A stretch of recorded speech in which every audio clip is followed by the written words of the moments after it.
आप सभी लोगों के लिए तैयार कर रही हूँ हर एक पेपर 1 की और पेपर 2 कंप्यूटर साइंस की यूनिट के अंदर 5-5 टॉपिक्स दूंगी। बताइएगा कि क्या आपने ये यूनिट्स के इन टॉपिक्स पर काम किया है या नहीं किया है। सबसे पहले बात करती हूँ रिसर्च एप्टीट्यूड की।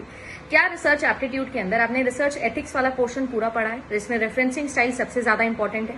Then types of research, types of sampling, research में हाइपोथेसिस टेस्टिंग और आप लोगों के सारे रिसर्च के एरर्स एंड इफेक्ट्स, क्या आपने ये पढ़ा है? नहीं पढ़ा है तो जाके पढ़िए, इंपॉर्टेंट है।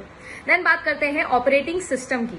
System software and operating system करके जो आप लोगों की यूनिट है ऑपरेटिंग सिस्टम की, उसमें सबसे इंपॉर्टेंट चीज है सीपीयू शेड्यूलिंग, डिस्क शेड्यूलिंग। इसके अलावा आप सभी लोगों के लिए सबसे ज्यादा इंपॉर्टेंट होता है क्रिटिकल सेक्शन प्रॉब्लम्स और उनके सोल्यूशंस। पीटरसन सोल्यूशन से रिलेटेड भी क्वेश्चंस काफी बारी बनते हैं। इसके अलावा अगर मैं बात करूं तो पूरे के पूरे ऑपरेटिंग सिस्टम के अंदर हमारे पास में बहुत सारे न्यूमेरिकल बेसिस क्वेश्चंस आते हैं। वो सभी न्यूमेरिकल बेसिस क्वेश्चंस के अंदर ईमेट वाला क्वेश्चन हो गया आप लोगों का, क्या आपने वो ट्राई किया है। और इसके अलावा बहुत सारे क्वेश्चंस घुमा फिरा के पेजिंग पर भी आते हैं न्यूमेरिकल वाले, तो क्या वो आपने कर लिया है।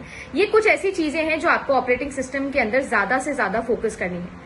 चेकलिस्ट दे रही, रोज ऐसे ही बताने वाली हूँ एक एक यूनिट के ऊपर। बताइएगा कमेंट सेक्शन में पढ़ा है कि नहीं पढ़ा है, और बताइएगा कि कितना स्कोर कर रहे हो। अगर आप मॉक टेस्ट नहीं दे रहे हो तो टेस्ट सीरीज जेआरएफ अड्डा पर आ चुकी है, जरूर ज्वाइन कर लीजिएगा।